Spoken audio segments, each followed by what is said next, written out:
Welcome to episode 30 of the podcast. This one's going to be a little bit different. We're working from some community questions this time. We're going to be covering topics such as AI art, wildlife photography, my own creative art processes, and whether I think my daughter will follow in my footsteps or not. If those sound like interesting things to you, please consider subscribing and strap yourselves in. Let's go ahead and move forward. This is going to be a little bit less scripted than normal, which means probably more rambles, but you might like them. So let's check this out. First question comes from who, what, where, when, why not? I would love to watch a podcast about your creative art process. Well, thank you for the question. My creative process is generally steeped in thumbnails and sketching. I often have a really brief glimpse of an idea in my mind, and I kind of just start working from it. A lot of the stuff that I've been working on recently has been things like you're seeing in the background here, which has been storytelling art, things that are going to be geared towards a children's book at some point in time.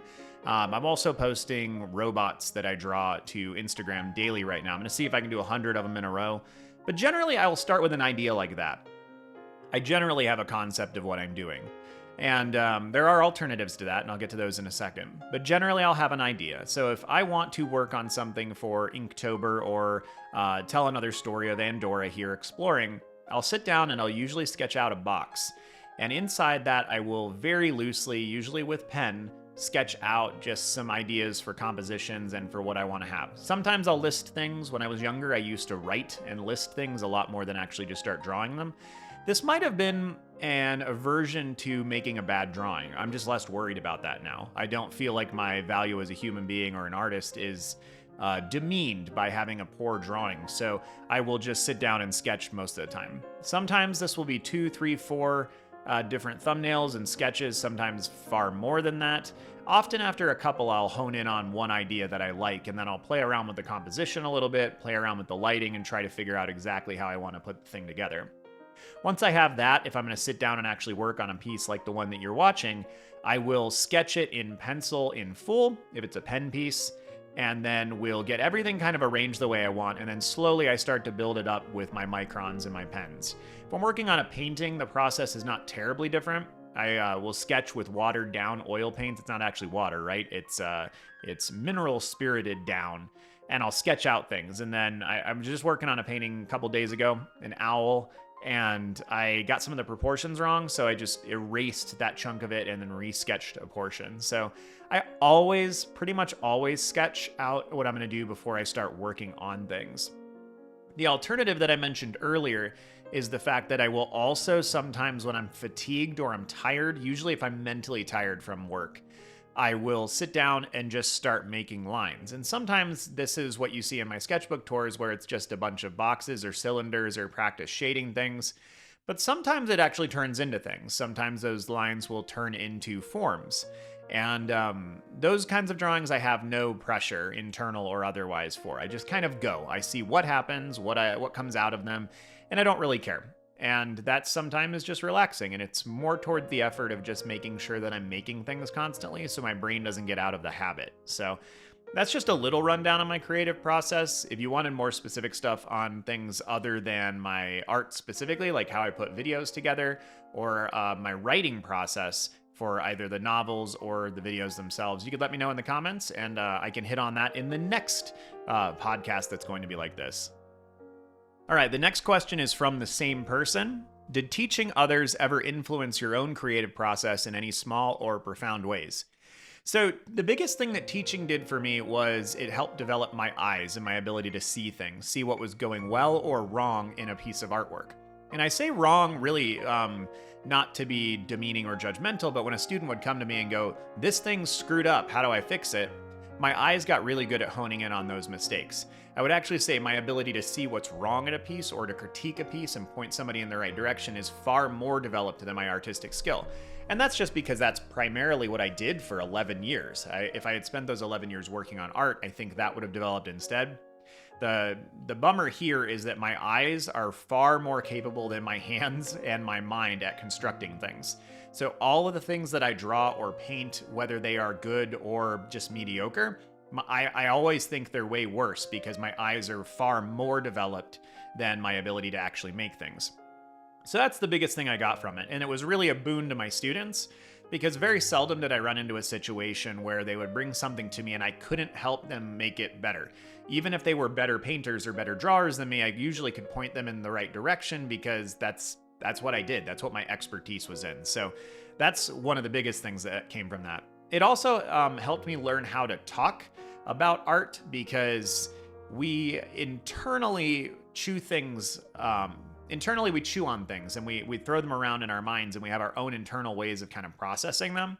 But when you talk to other people about art all the time, you come to understand the weird nuances in how you process things and how most people process. So I was able to really hone in on good language that was better at basically just more efficient at communicating what I needed to communicate to the students. And it helped me be less judgmental, because when I was working with primarily 6th, 7th, and 8th graders, and then high schoolers took a larger chunk of my time as I got older, as I moved further into the career, you can't be as judgmental of a 6th grader's piece who's just learning how to paint for the first time. I could be pretty harsh with my 17 and 18-year-old students, and often was, but that was done after years and years, in some cases 7 years of working with those kids. They knew I cared about them. They knew that I cared about them as artists and human beings. And so I could be a little bit harsh with their work and the response. And I don't mean harsh as in unkind. I just mean that I could give them the feedback they needed without sugarcoating it. I understand that most people need to have things sugarcoated a little bit. I'm a little bit strange in that I can just be very, very blunt, and I can take very, very blunt, and it doesn't do anything to me because I just see it as more efficient. I understand that in general, this is a character flaw because this makes it harder for me to interact with other people without hurting their feelings. It's something that I've worked on a ton, and it's a boon that I have gotten out of teaching. Inevitably, I hurt kids' feelings sometimes in my early teaching career because I was too harsh with their work. And so I learned to be more empathetic and more understanding of their feelings. And so teaching art humbled me in a lot of ways. It taught me things that I was deficient in and how to get better at those particular things. I think that's something that most teachers would say, is that teaching highlights your areas of weakness, and if you are a good teacher and if you don't blame other people for those things, then you're able to move forward and work on yourself, as it were. And I think that's a really, really good thing. Also, I had to frequently rethink how I did things, especially for those that came instinctively for me. So things like perspective drawing came really naturally to me when I learned it in 7th grade. It's very hard for some people, especially people who are not mathematically or logically minded. And that's really how I'm built. My brain is very, very creative and very, very architectural and mathematic. I lack the middle, which leads to some odd social things, but most of the time I'm really good. I've got an engineering and an artistic mind, but I could never memorize my times tables because that's just too mundane. So it taught me how to look at things and understand how to articulate them to students in many different ways. What this meant over the years is that when I would teach a lesson, I would show examples, I would demonstrate in 2 to 3 different capacities, and I would try to talk to the students from several different angles. The end goal was to get 85% of my students on the right track.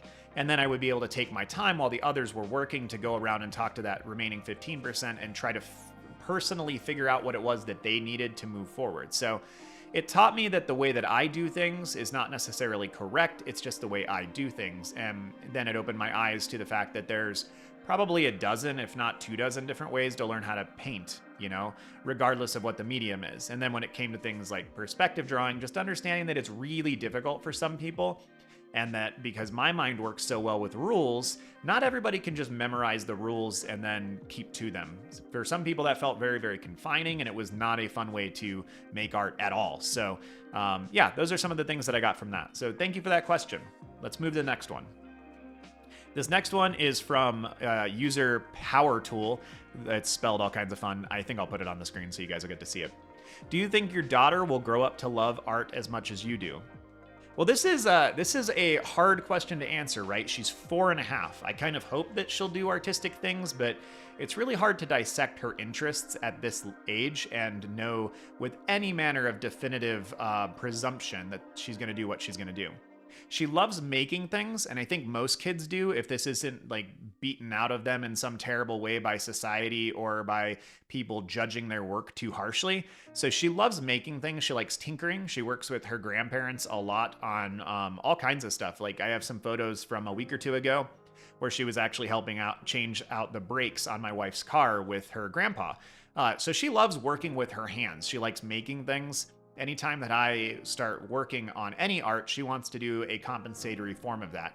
She got some watercolors for Christmas. I got some new watercolors too.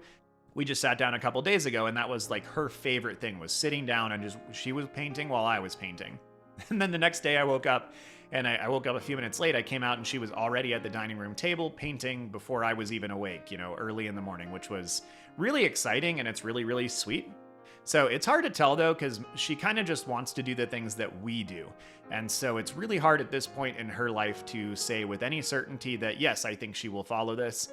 I think that we will be able to get her to adulthood, understanding that art is valuable and it's important and it's a good pastime. And if she decides she wants to do something with that, she will certainly have the freedom to do that. And she won't have any scorn from her parents about it, like some of us endured. So she's got a higher propensity, I suppose, to do something creative. She's also really into music. And again, though she's 4.5, her rhythm and her memory for melodies and songs and even moving things up in octaves is really staggering for her age. That's really one of the areas where I see natural talent that she is developing with skill as she puts more time into things. Whereas art-wise, it's mostly just she's putting in a lot of time, kind of like I did. So we shall see. I hope that she does something creative. It would be lovely for me, but frankly, at the end of the day, I just want her to be happy. If she ends up doing something that is creative, great. We also passed a bank this morning, and she's like, Daddy, I will work at a bank when I am older. And so who knows? She's 4.5. We'll figure it out. But I would love if she does something creative. But at the end of the day, I just want her to be happy and do something that's fulfilling for her. So thanks for that question. All right, the next question is from Vitz Ing. I am interested about your take on AI art. So this is a loaded question. It's a really huge topic, and my perspective has shifted several times since I really became aware of its existence. When I first found out that AI art existed, I was terrified because it seemed post-apocalyptic, and my brain is really, really good at running with eventualities. And so immediately I'm just calculating all these things, and it was right as I was really starting to get into art again, and I was terrified that for the first time in my life, I have the time and the ability to make art and to dedicate my time to it, and now it's going to be useless. And so I had this really disheartening blow that I took when it came to AI art initially.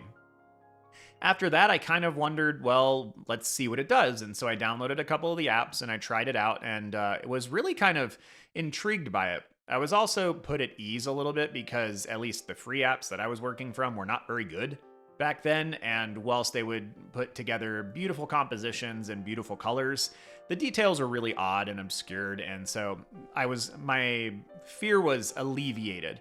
Then I saw things like Midjourney and DALL-E and some of the higher end programs and was immediately scared again. Then I started reading up on it, especially thinking about people like Loish and some professional artists like Frazetta, who've had so much of their work taken into it, and I realized what it was doing to them as artists. And that's when I detached myself from the AI art entirely. I went, oh, this is a bad thing. This is bad for the artistic community, and it's unethical. I am a very logical person, and generally when things are wedged in as ethical or unethical, I don't need to really move beyond that. So I was just able to say, no, this is a bad thing. I'm going to reject it. And then I've paid attention to all the court cases and all that stuff. I really do think that we're probably going to end up, at least in the US, with some good laws governing how all this functions, especially just seeing how all of the game studios have basically said, no, we can't use it because it could eventually lead to some really staggering lawsuits. So I think we're going to end up in an okay place with it. But at first it was really scary, and then it was exciting, and then it was scary, and then it was unethical. And now I kind of sit in this weird spot where it's could I use it to help me with ideas or things? I don't know. I haven't quite landed on exactly where I am with it right now. I just want to make sure that as we move forward with it, it doesn't take terrible advantage of artists in general. The next part of this question is, do you consider this art? Referring to AI art, obviously. So not really, speaking just specifically. I think art is likely best defined as the product of human creation, specifically geared toward beauty over utility, though utility can become a part of it. And by that definition, I would say that AI art really can't be art. And the US Copyright Office seems to kind of agree that you can't copyright things that were directly done by AI because it's not a human hand and copyright functions from a human hand. I don't know if this will stick in that exact capacity, but either way, it's just not particularly interesting to me, right? There's a lot of work that's happening where people are devising books or short stories developed entirely by AI, and I've even seen some people who are making money doing this and other people who are reading those things and enjoying them. I'm just not that interested. I really don't think that an AI can produce art that is on the level of what humans are capable of doing because we're just so multifaceted and so weird. But also, like, if I knew that a piece of art was developed by AI, I'm immediately less prone to be immersed in it. So if I'm reading a novel and I found out that it was generated by AI, I'd probably disengage with it because any illusion that I had that it was real human emotions and experiences that were being conveyed in that would immediately dissipate, and I'm not interested. So for me, it's just, I don't think it is art. But I also just don't think it's particularly interesting. The AI art is curious and kind of fun in what it can do, but its product is not particularly interesting to me. So it feels weird a lot of the time, like it's somewhere stuck in the uncanny valley. And the easiest way that I can say it is it feels like most AI art, regardless of what form it takes, whether it's art or it's writing or it's an animation, it feels like it's devoid of soul. It's a conglomerate of so many people's things, and in weird twist of irony, it feels like it's taken all of these lovely human creations and it's built something that has none of the qualities that are lovely or human. And so I don't really think that it is art, but that's a really big debate. I think my position is sound. But again, different people are going to come at that from different angles. So that's my take on it. The third part of this question, are you afraid of this? Am I afraid of AI art? Yes and no. Yes, in that it is literally taking people's jobs right now, and I hate that. I'm not fearful that it's going to take what I want to do because I think, you're watching me make art right now. AI can't do this at this point, and probably won't be able to for a long time, be able to simulate the making of a thing. I'm not afraid for myself. I'm afraid for the industry, and I'm afraid for humanity as a whole. I'm afraid that we will stop valuing artists as much as we do, and that's in some capacities, that's already started to happen, and that's a really terrible thing. But I'm also not particularly afraid because we're seeing a lot of legislation and procedures that are coming into effect that really seem to understand and promote the fact that human artists are more valuable and their work is more interesting and understandable. I think we're seeing a resurgence, and we'll continue to see a resurgence of traditional art because it is going to take a very, very long time for robotic arms to be capable of making paintings and traditional art like an artist does. We will get there eventually, I think, but I'm not sure we'll ever get there cheaply. It's really, the computerized components of AI are far, far more advanced than the robotic components of AI that would be necessary for actually physically making things. So I think traditional art will likely have a place in the artistic world for a very, very long time. And I think people are going to find it more interesting. I think that if you look back over the last year, and you could somehow statistically look at the things on Instagram and YouTube that have been more interesting to people, I think that it's probably more traditional art, or at least it's bending that way. Not that there's anything wrong with watching digital artists work either, but I think the showing what your work looks like and how it comes together is going to be continually more important as we move forward. And the last part of this question is just whatever comes to your head, and I think that was just a continuation on Are You Afraid of This? But there's a lot of things in my head. I've just shared a small portion of them. So thank you for that question. The next one comes from user Vow2Art. How did you learn what you wanted to draw most? Inspirations or interests?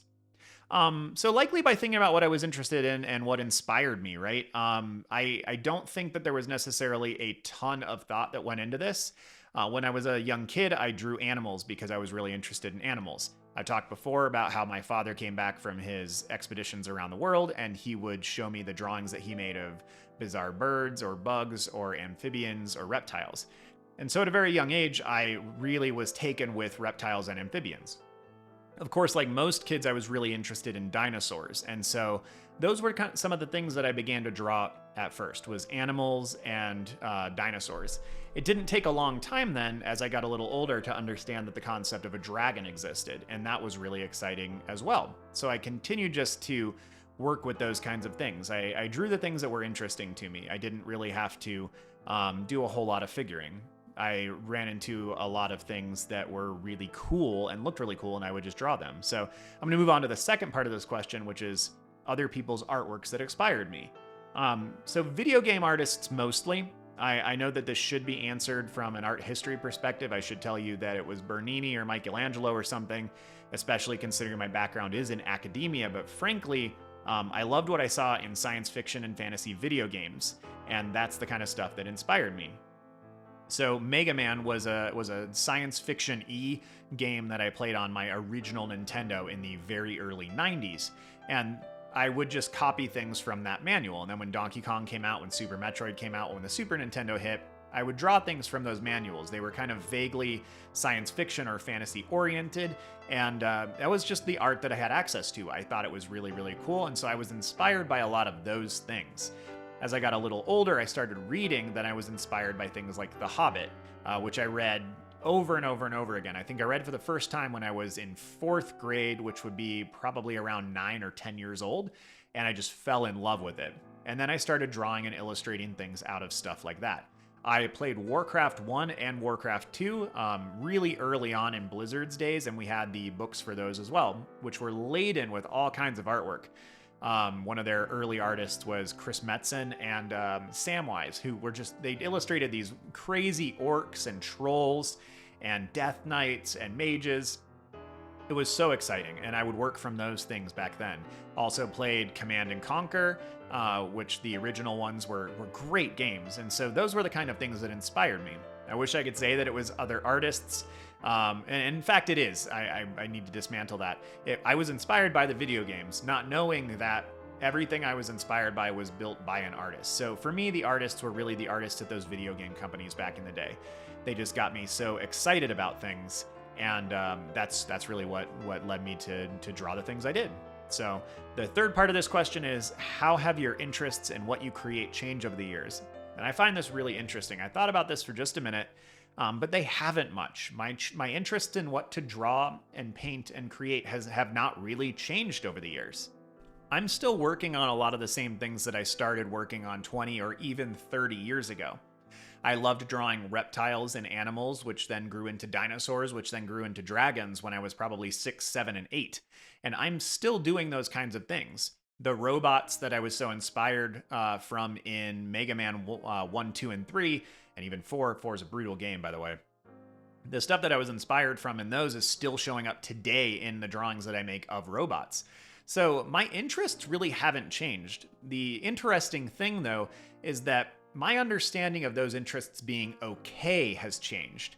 For a while, I kind of thought that if I was going to be a serious artist or taken seriously as an artist, that I needed to do quote-unquote serious things. And so I put a lot of time into landscapes, into portraits, into working on all these things that people seem to value more. And I rejected a lot of the stuff that was more interesting to me. It's really been just in the last 5 years that I've kind of wrapped my head around what I did.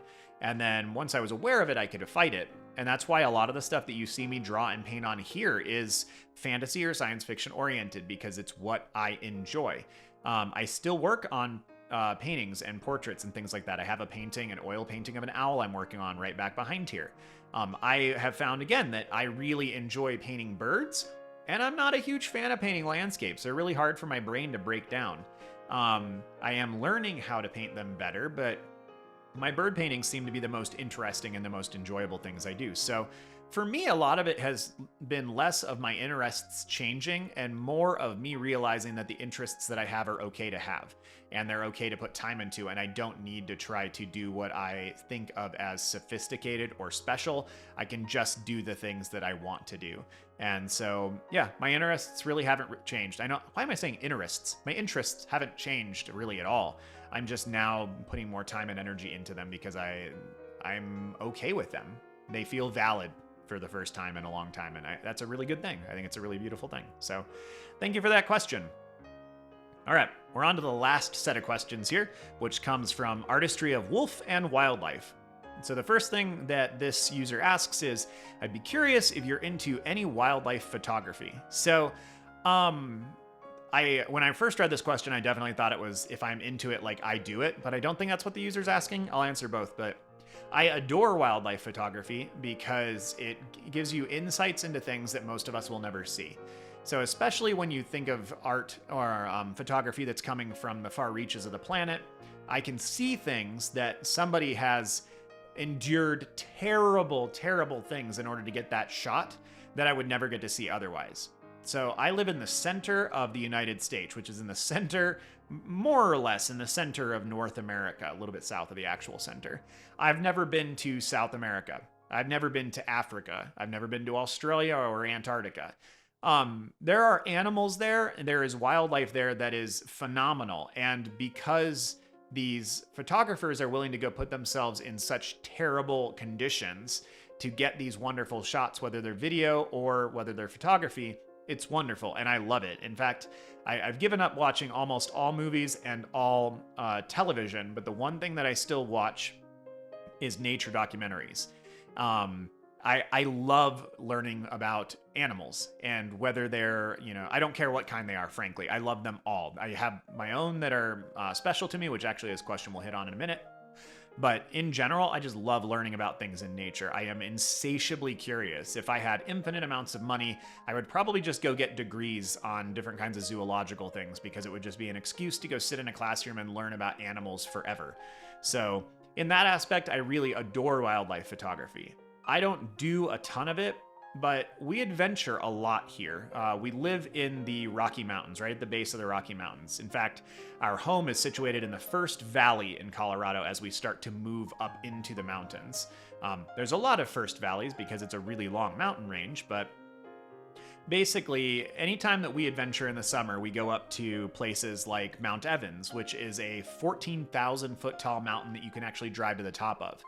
Every time we go up there, it's just amazing. The views and the scenery are ridiculous, and there's a lot of really unique wildlife up there. There are bighorn sheep, there are mountain goats, there are marmots, and there are pikas. And we spend a lot of time just trying to sit in their world and let them come to us. Fortunately, since we had sheep, there's certain things you learn about their body language and how to make them feel comfortable. I'll watch sometimes when the tourists come up there and they try to run after these animals, and of course they're prey animals, so they take that as predatory action and they run away.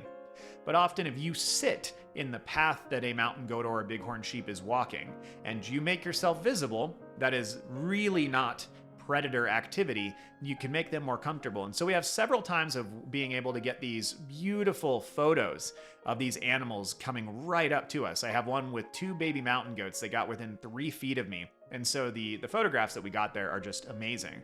So whilst we don't necessarily go out and try to take wildlife photos specifically, we adventure and we find ourselves in these situations where we run into the wildlife and we kind of just let them try to be themselves. I don't like pursuing wild animals to try to get a photograph for my own, my own ego or on my own satisfaction to post online so people can say like, good job. I think raising animals, which we've done several different batches of animals over the years, gives you a little bit more sympathy and empathy for the creatures. And I think it actually helps you tap into a little bit more of what it is to be human on a really primal sense. So I love wildlife photography. I don't do a lot of it, but fortunately we live in a place where we can see things and we can take photographs of them and be in their world. So the last part of this question is, on a separate note, what's your top 3 favorite creatures? You can get creative. They don't have to only exist in our universe. Well, considering how crazy this could get if we go into things that aren't real, I'll just stick with my top 3 favorite animals. The first is a lammergeier, which is also known as a bearded vulture. First of all, they're beautiful. If you don't know what they look like, Google them. They've got these kind of red, orange, coppery manes of feathers around them because the places that they bathe, they used to think it was the blood that got in their manes, but it seems like now it's actually iron oxide that's in the little pools that they bathe or they drink from up on the peaks that they live on. But they're a vulture that has a bearded head. It actually has feathers. Most vultures don't because they shove their heads into carcasses, and so they're kind of gross looking, and they're cool in their own way, but they're kind of gross looking. Bearded vultures, on the other hand, are the cleanup vultures. They show up after all of the carrion has kind of been picked clean. They grab the bones, they fly up, and they drop the bones onto anvil rocks to crack them. And then they go down and they swallow these chunks of bone whole to digest the calcium, but also primarily the marrow inside the bones. It's such a metal animal and such like a cool thing that I immediately, their beauty captivated me. And then the story of what they do is just crazy. So I love the intriguing, interesting animals and how they go about their life. So that would probably be my favorite right off the top. But the next one is a really strong contender as well, and that's a sperm whale. First of all, they're like the largest outright carnivore on the planet. I know people always say that things like blue whales and fin whales are not carnivores, but they eat krill. They're more of like a weird oceanic grazer, and so they are filter feeders. They're the baleen whales. But the sperm whale, I believe, is considered the largest predator on the planet in that it actively hunts. They're just crazy. Like, they're shaped really weird. If you look at the bone structure, the giant bulbous head that they have doesn't really make a whole lot of sense from the bone structure. They use sonic waves in a way that dolphins and orcas do on a smaller scale, but the sperm whales do it on this crazy scale. You'll find conflicting accounts of what they use it for. Some people have said that they use it to stun their prey, to blow their prey apart. It's really just kind of an absurd extension on echolocation. I have heard stories of people who've been in the water with them that said it feels like you're getting kicked by a horse in the chest when they echolocate on you. I don't know the validity of those, but either way, the stories are very, very cool. They dive to treacherously low depths in the ocean to hunt for things, and they are the reason that we knew giant squids existed long before we ever found a giant squid, because we could see the tentacle scars on these whales. Obviously, the story of Moby Dick is based on a real whale named Mocha Dick, who was a giant albino white whale that was just incredible in size. And when it was finally killed, it had harpoons and all kinds of stuff still hanging from it. So they're a really like tough, gritty animal. On several occasions, my wife and I have gone out trying to whale watch for them in places like the Azores, and I've never actually seen one in the wild. I would love to at some point, but they're just crazy, really interesting, and I love them. And then the last on here is just any kind of squid. I could really just put cephalopods in general, because anything with the tentacles are just, I love them. And I just am now struck with the irony of the fact that there's a squid on the piece that I'm working on. But that gives evidence to that, I suppose. I just love them. The fact that their bodies are so squishy and they move through the water with jet propulsion, and they've got the 8 arms and the 2 tentacles, or maybe it's the other way around, but they're such an intriguing conglomeration of things. And the fact that their mouth is a beak, which seems so odd, like it seems like it shouldn't function correctly in this world. And cephalopods have actually given rise to some theories that they came from outer space, that they almost like spores or something landed on our planet. I don't think that's the case, but they're so odd and they fit so little of what the rest of the world is that they give rise to these kind of ideas and theories. And I think that is why I find them so intriguing and so interesting. So I'm going to have to register them here as my third. And I don't care if it's a Humboldt squid, a giant squid, a colossal squid, a vampire squid. I love them all. They all have my heart. Well, that's the end of the questions that I have for this time. If you would like to have your questions on here for the next community question comment thing, please go ahead and leave them in the comments below and just let me know. I will start a document and I will start storing those. But as always, thank you for listening. This was obviously much more me-focused, and I'm sorry for that in some capacity, but I hope that the answering the questions has been interesting, if nothing else, for you. So I hope you're doing well. Thank you for your time. Have a good one, y'all. See you soon.